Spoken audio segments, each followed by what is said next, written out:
The Modern Warfare 2 multiplayer, it's been out for a little while now, and the classic COD honeymoon phase, it's starting to wear thin, and our new beloved's flaws, they're starting to become a little more apparent. Just over a week ago, Modern Warfare 2 was that dude in a new relationship who has been holding his farts in on the first few dates, but when he gets in the car on the way home, he just hotboxes himself to the point of annihilation. And trust me, I've been there. However, time moves fast, and we're already at a point where COD has moved into the apartment with us and they're leaving their dirty clothes all over the place. But to be completely honest with you, it's much better to accept what's actually happening in reality rather than to deny what's before our very eyes. And aside from the various flaws and the quirks that Modern Warfare 2 has to offer, there is a lot to talk about, both good and bad, of course. And even with the new COD smell starting to wear thin, it seems like this year is providing a different set of problems. The main one being community division, where people are just polarized and screaming about how much they hate this game. 3,000 devs! 3,000 devs over the course of 3 uninterrupted years! The second one being community indecisiveness, where people say that they hate the game when they really don't. That's all I can handle. That's it. You out of here? Yeah, I'm uninstalling the game right now, actually.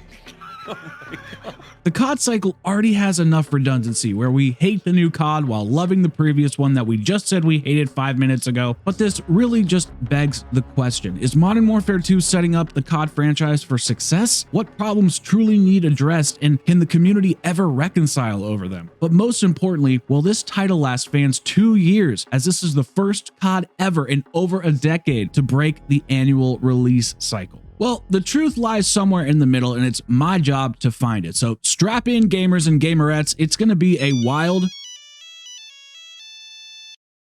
YouTube is calling me. Hello? Yes, I did exactly what you said.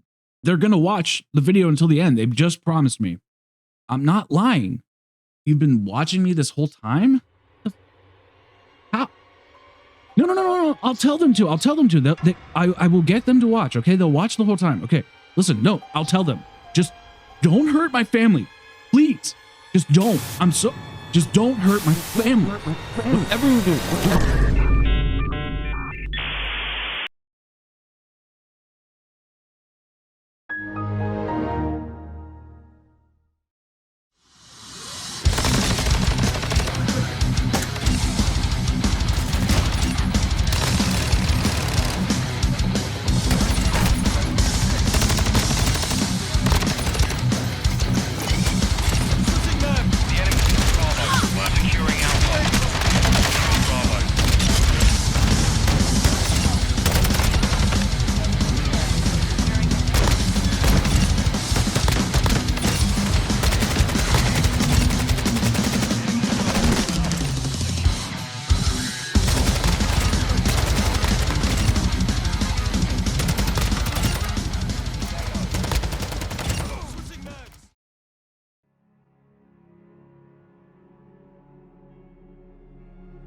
It's certainly not a secret that Call of Duty is the best-selling game every year. It's kind of like ketchup and mustard. Everybody just has a bottle of it in their fridge, and COD is the same exact thing. It's become a staple of the American diet. I mean, even the world's diet, I guess you could say. And with that kind of money that COD is pulling in annually, and with the amount of people that work on this game, 3,000 devs! You think they'd be able to put out a finished product. And you combine that with the fact that this is one of the most popular sub-franchises in the COD umbrella, and you think there would be a standard to strive for. Hell, even something more than that. You think that Activision and Bobby Kotick plus the Breast Milk Boys would want to honor their own game's legacy properly, right? It's false.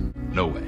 Not this time. And I am not unsympathetic to the massive undertaking that these games undergo just so that I can sit around in my PJs and talk shit online. But if you would think that it would be possible to launch a game that was free of bugs, had near perfect stability, and tons of content, you think that it would be this one. And I've played this game on 4 different machines, and I have received 4 different results, and I just don't understand why. Infinity Ward, if you're out there, could you please let me know what's going on with stability? Please? Please! No! The main PC that I play on, it's no slouch, and I don't say that to brag or anything, but merely to exemplify that I am having massive performance issues with this game, and there doesn't seem to be any reason as to why. Constant frame drops, Keybinds are constantly resetting, guns are not showing up on screen, my loadouts are always fucked up, the multiplayer menu lobby doesn't always load properly, and there is just unprecedented lag and pop-in inside of a menu lobby. That ain't exactly a great sign. And before you say anything, I've tried this on low settings, extreme settings, DLSS on, DLSS off.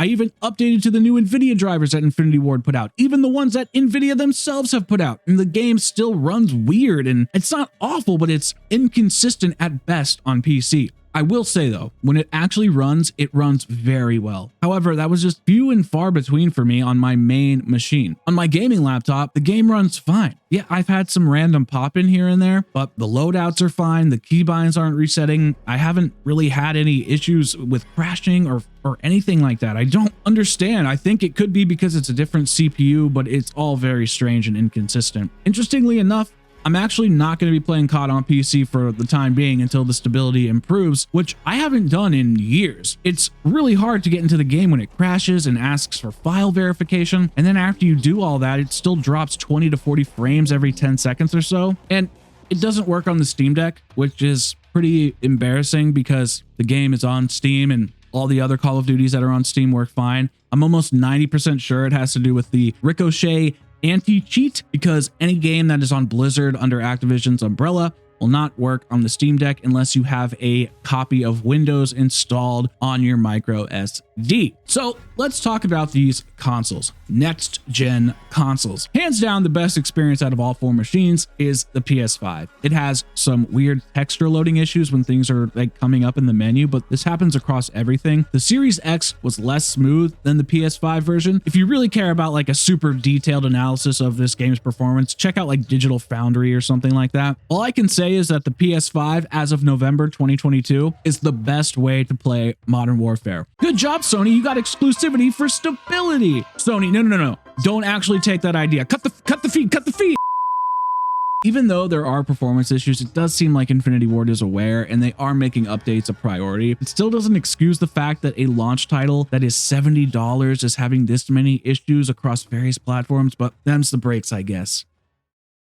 I just may be in the minority here, but does the game really look that much better than CODs of the past? I mean, sure, the updates to the engine are great, especially environmentally, but when you look at Modern Warfare 2 side by side with Vanguard, Cold War, and even Modern Warfare 2019, there isn't really too much of a graphical upgrade. You can look at this in two ways. Either it's a ripoff and the game is garbage, or we are at this point of diminishing return when it comes to art direction and graphics in the current gaming era. The only real way to see a true next-gen leap would be to cut the last-gen consoles out of the production cycle, as the hardware is far past its prime. However, Activision and Microsoft, or whoever the hell owns COD at this point, I don't even know, would likely not do anything that drastic because it would just fuck up the player base so drastically. It would be such a bad idea. I'm sure the devs want to actually abandon the ship on the older consoles from a development standpoint, not because they don't want people to play the games, but developing 5 to 7 platforms is not simple. It actually causes a lot more issues than it does help the game, and it inhibits the game from truly having that next gen look and feel that fans are so desperately to fucking tout. I would harken back to my ketchup and mustard analogy for just a second, because COD is a staple in everyone's household. Like, it's just a given. And imagine if people who didn't have a smart fridge couldn't buy basic condiments. Like, that's the situation we're in now. While writing this review, I really wanted to go back and see if Warzone looked that bad, and it looks fucking great. In fact, I think it looks better than the multiplayer screenshots that I have on screen for you. I do wish that the last gen consoles were cut, but I understand how unrealistic that is, and I don't want to stifle people's good time. Everybody deserves to be able to play Call of Duty. The only way we're going to see this franchise take that leap into the COD 2.0 realm is if we get rid of these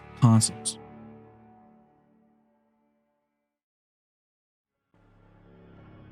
Before we get into the gameplay and all that good stuff, I quickly want to touch on what I think is the most hilarious aspect of Modern Warfare 2, and that is this clunky ass UI. Holy crap, what is this? We're going to take a look at a couple examples really quick. First, starting with the lobby, how it constantly is freezing while things are loading in. The challenges will sometimes freeze over the lobby names that are in your party. The frozen unloaded character models in the lobby. The loadout menu is super clunky as well, and there are a lot of unneeded steps, which makes it super super confusing. There are no barracks or weapon stats. There is no weapon inspect, so you can't see how the attachments look on your weapon. And then the best system in the entire game, the camo grind, has the most confusing layout I have ever seen. It scrolls forever. You can't just like quickly swap a camo. The locks on the camo are so tiny, it's hard to tell which camos are unlocked and which ones are not. When you create a UI, you want it to be simplistic and easy to follow and not have a lot of unneeded steps to get to where you're going. Now, we all understand how clunky this UI is. It's weird, it's unnatural, but it feels familiar at the same time. And that's because the UI of this game was made by the former UI director of Hulu. Hulu's UI is incredibly shitty and clunky. I absolutely hate it. As you can see, when you are at the top of the Hulu menu, you have your background image and it's telling you what you can click on, whatever the image is, it lets you watch it. And the same thing with Call of Duty right at the top. As we move down, the images disappear, but we have our rectangles of content to choose from. And like Modern Warfare 2's UI, Hulu's is incredibly shitty and clunky, and I don't really like it at all. But there's an argument to be made that it can actually work for television and movies. Look at all these nice, clean UIs. They gently unfold into one area to the next in a nice, clean, and orderly fashion, which is exactly how it should be. You want your UI to feel like a Matryoshka doll. Each section houses another and blossoms like a flower, and then gets pollinated with Cheeto finger dust and Code Red Mountain Dew sugar stains. But the best part about this whole UI debacle, which Infinity Ward claims they're fixing, by the way, is that fans have come up with multiple renditions as to how this could and should look. And they're doing a great job. And I don't want to be too harsh on the devs here, but why is it taking fans to come up with basic ass UI concepts to get you to be motivated to fix your shit? I understand it's a little more complex to fix a UI, and I don't have the understanding to even do it, but we shouldn't be in this position in the first place. We have years upon years of examples of positive UI functionality. But per usual, in the way the COD cycle works, somebody with two eyes and a brain said, hey, let's ship this shit. It looks amazing.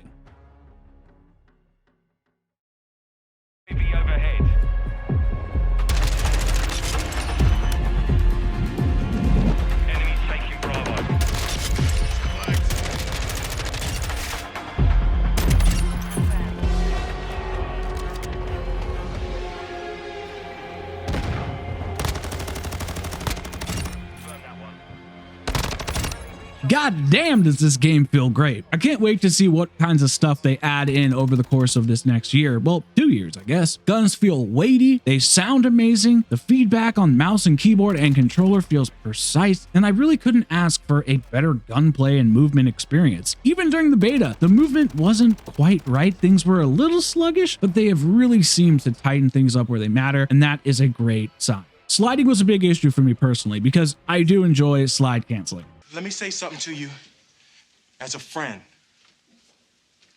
You suck. Relax there, big guy. I enjoy having fun in my games. I think slide canceling's fun. We're allowed to disagree. Shut the fuck up. Know your fucking place, trash. You're right. I forgot this was the internet. With movement inside of Modern Warfare 2, things have really been reined in. And what I mean is the idea of the fast-paced Twitch shooter is not really what it once was when it comes to this franchise. Gone are the days of running around at full sprint with dead silence, no ADS punishments, or a randomized recoil pattern to worry about. Now, you're kind of just meant to walk around and take in the sights and the smells and the sounds. However, those three senses are not ones I would recommend using when entering a COD lobby. But seriously, just watch these next clips and notice the severe punishments for rushing versus going for an easy breezy stroll.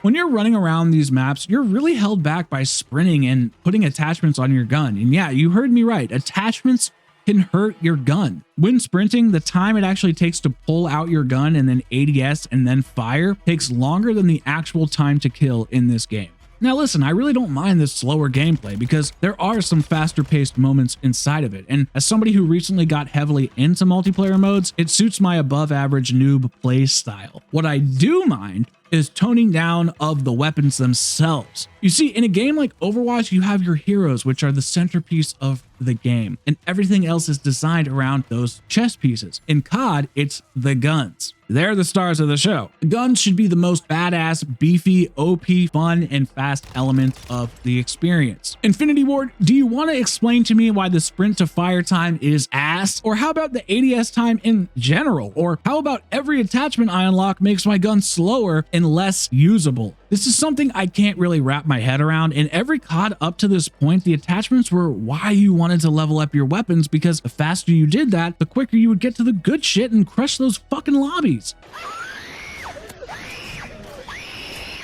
That's good shit right there. So color me shocked when nearly every attachment inside of Modern Warfare 2 hurts the speed of your ADS, giving you slower response time in game that already has a faster TTK than the sprint to fire time. It's literally backwards, but whatever. And don't take my word for it, the community has already discussed this. Exclusive Ace made an entire video talking about why attachments hurt your weapons, and it could be an issue down the line inside of this game's life cycle. Guns feel really fucking good in this game, and I just don't understand why they would actively include a system that hurts your weapons, aka the main characters of our FPS multiplayer mode.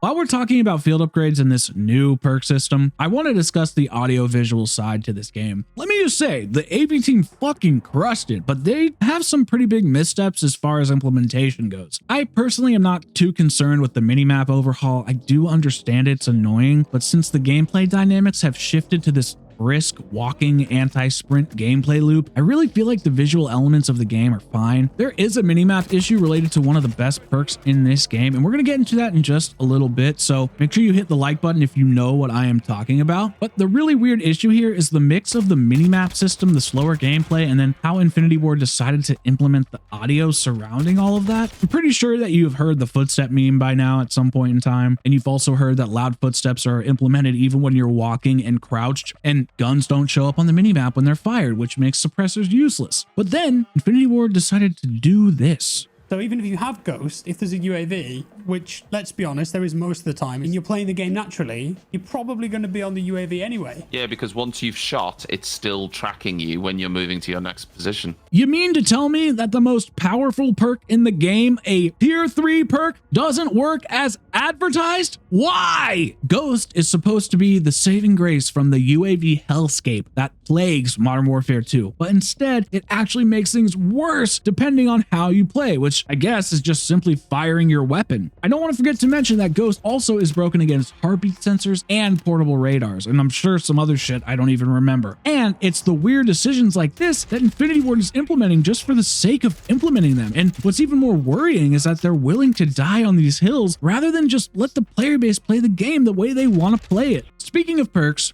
the perk system, and I apologize for being a little colorful with my language here, is the most stupid fucking idea I have ever seen in my life. During the beta, I actually really liked the new perk system. I thought it was cool. It made me feel like I was earning something, and there was a sense of progression in game as I was like earning my perks throughout the match when I got kills. But the longer that I play this game, the more I realize just how inferior this system is compared to the one that we have been using for over a decade at this point. Which, by the way, isn't anything crazy. It's just the perks work at the beginning of the match, which is the point of having perks. This whole system has caused me to literally not give a rat's ass about which perks I choose, thus making every game feel the same. Please, Infinity Ward, just put the perk system back to the way it was. Just make everything work at the beginning of the match and just buff the perks so that they have an actual value, because there's really no trade-off between perks at this point, and that just makes them all effectively worthless. I personally don't have any problem with the score streaks in this game. I think they're fine. The only issue I have with them is their inability to be achieved, and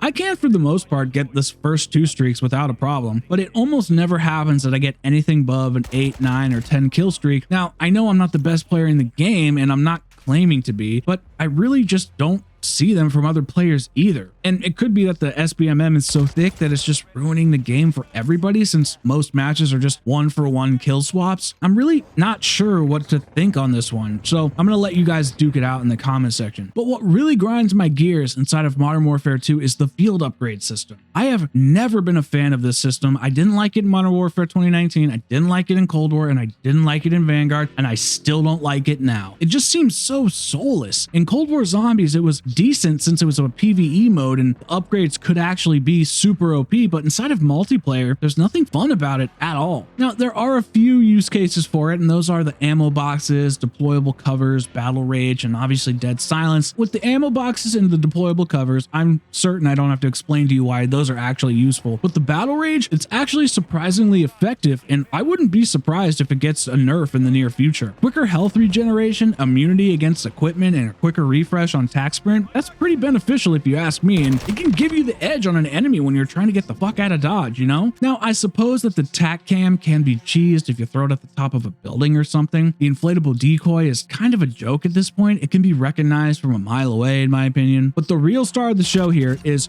dead silence, or maybe it's the villain of the show? I'm not really sure here. I'm gonna join the many voices here who think that dead silence shouldn't be a field upgrade. It's true, it shouldn't. With all the weird choices we've already discussed in this video regarding audio, mini maps, the strange perk implementations, it would just be nice to have something that we've been used to fall back on, since a lot of things in this game can feel somewhat foreign even though it's surrounded by a sea of familiarity. But I think I can see why Infinity Ward doesn't want to have dead silence as a perk. Now stay with me here. I think Infinity Ward is reversing the whole process of multiplayer that we've been used to. Instead of the gun sound revealing your place on the map, we're using footstep audio instead. And if you go back to the way things were, then of course you're going to need dead silence as a perk, because your gun is going to reveal you and your footsteps will also reveal you auditorially. Now we only have one of those things. And if you think of it like that, it actually makes sense to not be able to hide the player at all times. I kind of understand it in some way, shape, or form. However, the thing that counters this whole thing is, since UAVs are pretty easy to get, especially when you have hardline on, the whole game reveals your location anyways. Combine that with loud footsteps, combine that with never being able to flank, never being able to rush, never being able to do anything except for walk around like that dude from the Bee Gees from Staying Alive. And when you put all of that together, it really does seem like dead silence is an absolute necessity.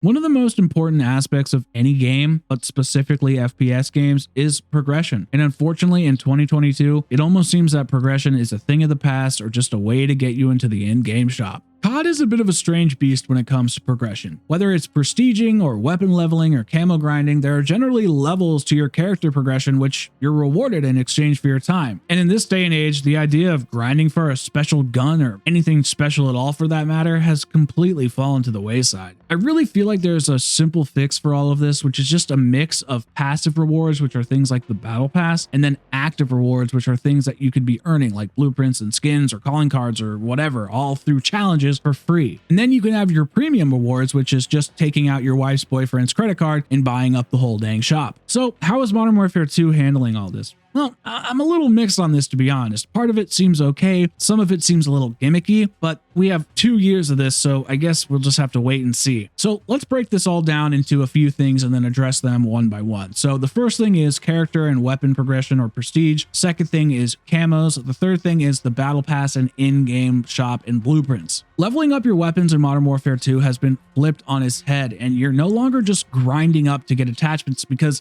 now these weapons have families as well as a weapon tree. And I'm sure you know how all this works by now, but if you don't, let me explain very, very quickly. So we briefly touched on this in the UI section of the video, but you can look at the names of the weapons on screen and see some familiar things. We have the Castov 74U, the Castov 545, and the Castov 762. So these are what we would call a weapon family or a weapon progression tree. So let's just say I want to look at the 76-2, the 762, the 762. I can highlight it and then I can hit the center pad inside the controller. And then I can see that there's a weapon progression tree. And if you look beneath the 74U, it says level 15. So once I get that weapon to level 15, then the Vaznev 9K will be unlocked. And then I can get that to level 14 and unlock the mini bach or whatever the hell it's called. These weapon families also share attachments. So if we go to the Castov 762, we can see that we have all these attachments. And then once you get to level 10 on your attachment grind or whatever you want to call it, it will pivot down to here. And then we can see these attachments and they all connect, and then we can all share them. And as we're leveling up, more attachments unlock, and then they all are shared across all your weapons. And then each one has its own little attachment tree. It's okay.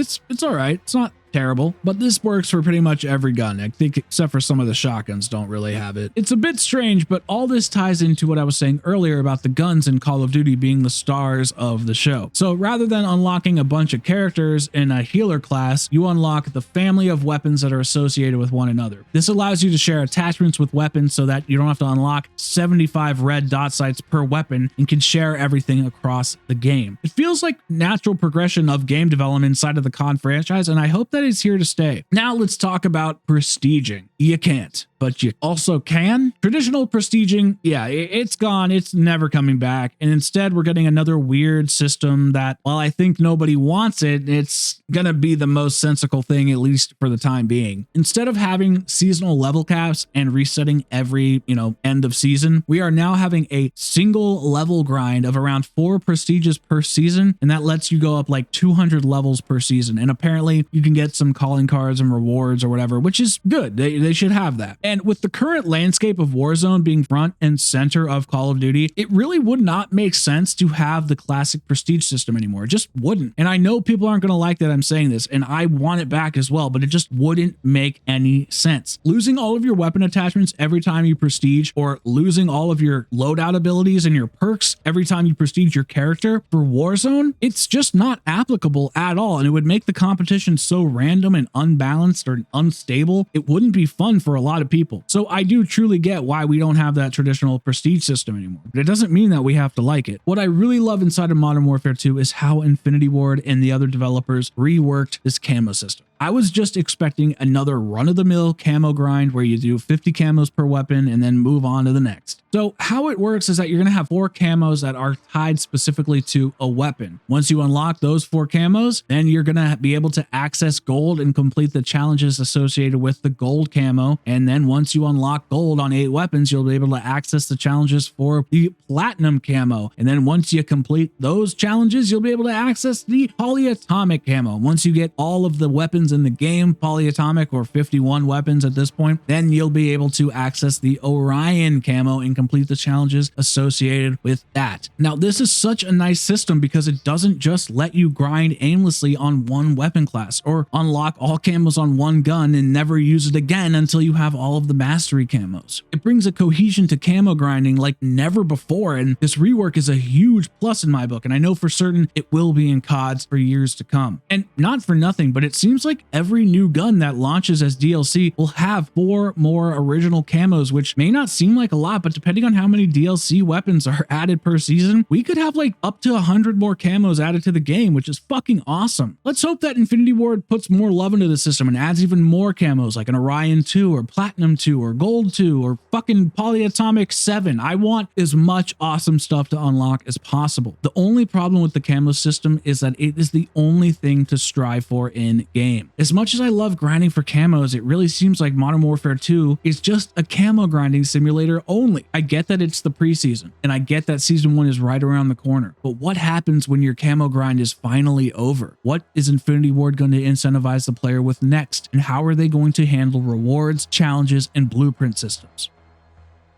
If you've been watching my channel for any length of time, then you will know that Black Ops 4 is my favorite Call of Duty in history. Now, we can disagree with that overall sentiment, that's okay, but the in-game shop post-game's lifecycle was the perfect system in my opinion. In BO4, you can now grind for currency and trade currency in for weapons, loot boxes, whatever you want. And if you grind long enough, you can get everything in the game for free, or at least enough of it to where it doesn't matter if you have to pay a little bit of money here and there. I know the in-game shop isn't working on PC right now, and you can watch a mini tutorial I have on my channel about how to do a little workaround for that. Shameless plug aside, I digress. But here's the real question. Why don't these newer CODs let us earn anything? Playing through a battle pass isn't earning anything. Paying money to just passively get stuff based on how long you spend in the game isn't fun. If I never get any kills over the course of 100 matches, or I get 50 kills per match over 100 matches, I get the same thing as the dude across the street. It doesn't matter. It's not rewarding. The modern day battle pass system is outdated and lazy. It needs to die. So it's a good thing Infinity Ward's changing the way that they do battle passes. Wow, would you look at that? An update to the battle pass. But how does it work, my COD overlords? You are able to earn tokens that allow you to take specific routes to unlock things in the order you wish to unlock them. It's no longer linear. And I can earn these tokens faster by being a highly skilled player? No. Why would you want to do that? That makes no sense. Can't speed up the rate that I unlock things, then isn't this just a choose your own linear adventure? Don't think, just play, goddammit. Here, you want some breast milk? Ooh, no, get the fuck out of here. It's safe to say that this new battle pass system is interesting, but it's more passive rewards coated in the illusion of player choice. Hopefully there will be actual things to unlock in game over the course of these 2 years. Whether it comes in seasonal challenges, exclusive time rewards, or even ranked play, there needs to be things to work for. I am fine with having a shop. I really am. I am fine with having things to buy. I promise. But why not give the player options?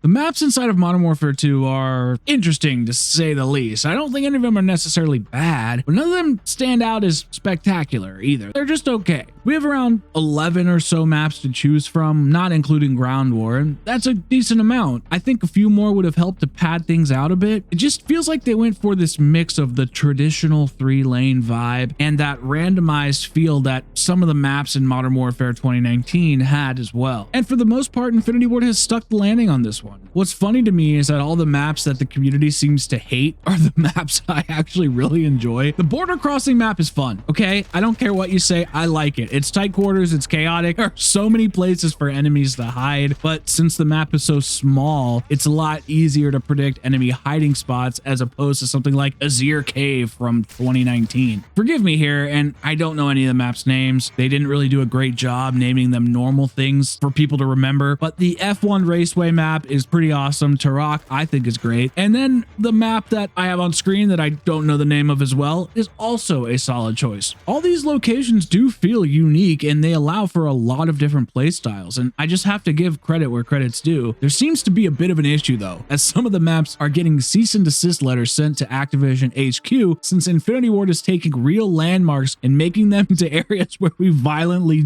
murder one another. So far, out of the 11 maps that we have played inside of Modern Warfare 2, 3 of them have been hit with some sort of copyright issue. But that shouldn't be too big of a deal for COD's lawyers. I mean, it's not like they have any other legal issues going on. While COD maps are very important and I dare say a crucial part of the COD experience, in multiplayer, you can get away with a few stinkers here and there and still have a good time, especially if the good maps play very well and all of the maps, generally speaking, can handle all of the different modes that the game has to offer. I don't want to sound like I'm being nitpicky here, but I'm really confused as to why COD is launching with a lack of modes to choose from. At this moment, there are only 9 modes to choose from, and that's okay, I guess, but the repetition will start to wear thin. It always does. Control is only available on private matches, which would put you at 10 modes, but there's no gun game, no night vision playlist, no hardcore. Excuse me, tier 1. And what the hell happened to Gunfight? Or even the Gunfight King of the Hill mode that Vanguard had completely forgot about. This is a premium $70 title and it's not a complete game. And I will say it's much more complete and solid than any COD that we have had in the last few years, but that's because the bar has fallen so low. We are developing Stockholm Syndrome for these Call of Duty devs. The bar isn't something that actually lowers, Mr. Cameron. Then how do you explain all the fat people on mobility scooters? How do you account for Honey Boo Boo? I understand that there is Invasion, in Ground War, in Prisoner Rescue, in third-person playlists, and of course, Spec Ops, and all of that is great. It really is. I'm not even upset about it. But is it really that difficult to add Gunfight or a night vision goggle playlist? Come on, folks. I don't really have too much to say about Ground War or Invasion that hasn't been said inside of my beta review. They are good. I enjoy playing them. It's become a bit of a shit fest for the time being because players are unlocking like their sniper camos and their rocket launcher camos, and it's just not a very fun meta, but it will balance out over the course of time. These maps for these spaces are huge and multi-layered, and you can just mess around without feeling like you need to like compete in this heavy sense. It's much more chill, and sometimes you need that. And also, I want to give Infinity Ward credit for allowing XP from the bots inside of Invasion to count towards your weapon grind. GG Infinity Ward, that is the way to do it.